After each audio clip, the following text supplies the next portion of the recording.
नमस्कार। आज आपसे चर्चा करते हैं संकल्प या इच्छा शक्ति को क्रियान्वित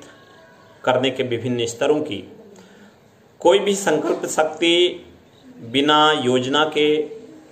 बिना चरणबद्ध तरीके से पूरी नहीं हो पाती है और संकल्पों को प्राप्त करने के बाद, अपने संकल्प शक्ति को अपने भीतर मजबूत करने के बाद हमको अपने भीतर उन संकल्पों को एक योजनाबद्ध तरीके से क्रियान्वित करने की आवश्यकता होती है। तो आइए बात करते हैं कि अपने संकल्पों को प्राप्त करने के लिए या अपने संकल्पों की क्रियान्विति के लिए हमको विभिन्न स्तरों को पार करना होता है। सबसे पहले हम बात करते हैं उद्देश्य की स्पष्टता की, और किसी भी कार्य के लिए या किसी भी कार्य के निमित्त जो भी संकल्प हमने धारित किया है, सबसे पहले हमको उसके भीतर के मूल्यों को या उस कार्य से संबंधित अपने भीतर की क्षमताओं का आकलन करना चाहिए और अपने आप को प्रेरणा, अपने भीतर की प्रेरणा को शक्तिशाली बनाना चाहिए। जब हम अपने जीवन के लक्ष्य की प्राप्ति के लिए अपने उद्देश्य की स्पष्टता को समझ जाते हैं, हमारे मन के भीतर किसी भी प्रकार का, हमारे संकल्प के प्रति हमारे मन में किसी भी प्रकार का कोई संदेह, किसी भी प्रकार का कोई संशय नहीं रहता, तब हम पूर्ण रूप से उस लक्ष्य के प्रति समर्पित होते हैं और तब हम अपनी संकल्प शक्ति का भरपूर उपयोग अपने लक्ष्य की प्राप्ति के लिए करते हैं। अपनी संकल्प शक्ति को मजबूत बनाने के लिए, अपनी संकल्प शक्ति को क्रियान्वित करने के लिए दूसरी बात आती है उद्देश्य की प्राथमिकता की। आज के दौर में हम देखते हैं कि व्यक्ति अनेक प्रकार के उद्देश्यों को लेकर चल रहा है। एक से अधिक उद्देश्य होने पर हमारी संकल्प शक्ति बिखर जाती है, हमारी संकल्प शक्ति निर्बल हो जाती है। जो शक्ति एक उद्देश्य की प्राप्ति के लिए लगनी चाहिए, वह शक्ति उस कार्य में नहीं लग पाती, जिसके परिणाम स्वरूप हमारी निर्बल शक्ति, हमारी संकल्प शक्ति निर्बल हो जाती है, हमारी संकल्प शक्ति कमजोर हो जाती है और जो हमारे संकल्प को प्राप्त करने में बाधक बन जाती है। इसीलिए अपने जीवन में एक संकल्प को विकसित करने से संबंधित जो मुख्य संकल्प है उसको मजबूत करना चाहिए। उससे संबंधित उद्देश्य पर ही ध्यान देना चाहिए। एक से अधिक उद्देश्यों पर, एक से अधिक विकल्प चुने जाने पर हमारी संकल्प शक्ति बिखर जाती है और जिससे हम मजबूती के साथ उस संकल्प शक्ति को प्राप्त नहीं कर पाते। तीसरी बात, संकल्प शक्ति को क्रियान्वित करने में जो बात आती है वह संयम एवं त्याग की आती है। हमको अपनी संकल्प शक्ति को क्रियान्वित करने के लिए संयम का मार्ग अपनाना चाहिए। लक्ष्य की प्राप्ति में जो बाधाएं आए उनमें हमें धैर्य के साथ प्रयास करना चाहिए। कई बार मार्ग में बाधाएं आती हैं और संयम का पालन न करने पर, अधीरता हो जाने पर हमारे लक्ष्य में वह बाधक बन जाती है। इसलिए यह आवश्यक है कि हम संयम के साथ अपने लक्ष्य की प्राप्ति में लगें, धैर्य के साथ। इसीलिए हम संकल्प शक्ति के विकास के साथ ही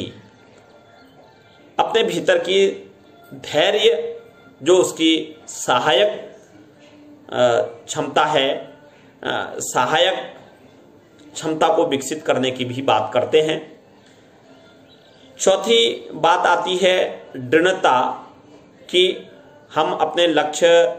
के प्रति हमको दृढ़ निश्चयी होना चाहिए। आवश्यकता पड़ने पर या उसकी पूर्ति के लिए अपने जो भीतर की जो हमारा जो संकल्प है वो जो मुख्य संकल्प है उस मुख्य संकल्प से संबंधित सहायक क्षमताओं का भी पुनरावलोकन करना चाहिए, मुख्य सहायक क्षमता का भी पुनरावलोकन करना चाहिए, और जो जो दुर्बलताएं हमारे भीतर आ गई हैं उन दुर्बलताओं को दूर करना चाहिए और अपना जो मुख्य संकल्प है दृढ़ता के साथ, दृढ़ निश्चय के साथ उसकी पूर्ति में लगना चाहिए। जब हमारे भीतर दृढ़ इच्छा शक्ति मजबूत होती है, हम दृढ़ इच्छा शक्ति के साथ मजबूत होते जाते हैं तो हमारा संकल्प शक्ति मजबूत होती है और संकल्प शक्ति मजबूत होने के साथ ही हम लक्ष्य की प्राप्ति में और अधिक ऊर्जा के साथ लगते हैं। किसी भी संकल्प की प्राप्ति के लिए योजना एक महत्वपूर्ण पक्ष होता है। हमको अपने संकल्प की प्राप्ति के लिए इच्छा शक्ति द्वारा अपने उद्देश्य की पूर्ति के लिए चरणबद्ध योजना बनानी चाहिए और उस योजना के विभिन्न घटकों को चरणबद्ध तरीके से पूरा करना चाहिए।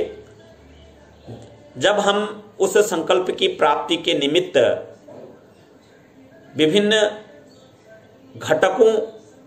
उस योजना के विभिन्न घटकों को चरणबद्ध तरीके से पूरा करते हैं तो निश्चित रूप से हमें अपने लक्ष्य की प्राप्ति होती है।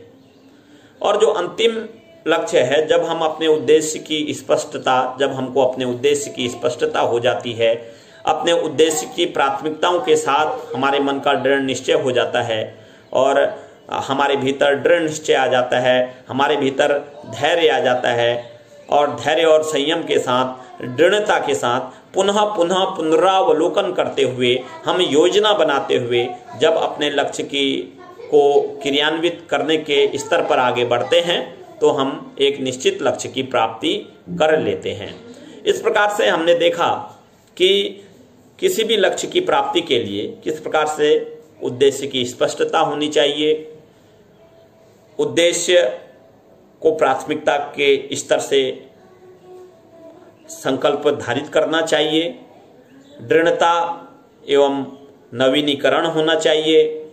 त्याग एवं संयम के साथ हम धैर्य के साथ अपने लक्ष्य की पूर्ति को करते हैं और उन सब लक्ष्यों को धैर्य के साथ, दृढ़ निश्चय के साथ और उद्देश्य की प्राथमिकता के साथ, उद्देश्य की स्पष्टता के साथ हम जब योजना बनाते हैं और उस योजना को विभिन्न घटकों के चरणबद्ध तरीके से पूरा करते हैं तो जब हम इन सब घटकों के साथ उद्देश्य की स्पष्टता, उद्देश्य की प्राथमिकता, धैर्य, संयम, दृढ़ता के साथ योजना बनाते हुए जब हम अपने उस संकल्प को क्रियान्वित करते हैं तो निश्चित रूप से हम सफलता की तरफ बढ़ते हैं और हमारा वह संकल्प पूरा होता है और हमारा नाम महान व्यक्तियों की सूची में शामिल होता है। अब अगले सत्र में आपको योग ध्यान के अभ्यास से किस प्रकार से अपनी संकल्प शक्ति को मजबूत किया जाए, यह प्रयोग कराया जाएगा। धन्यवाद।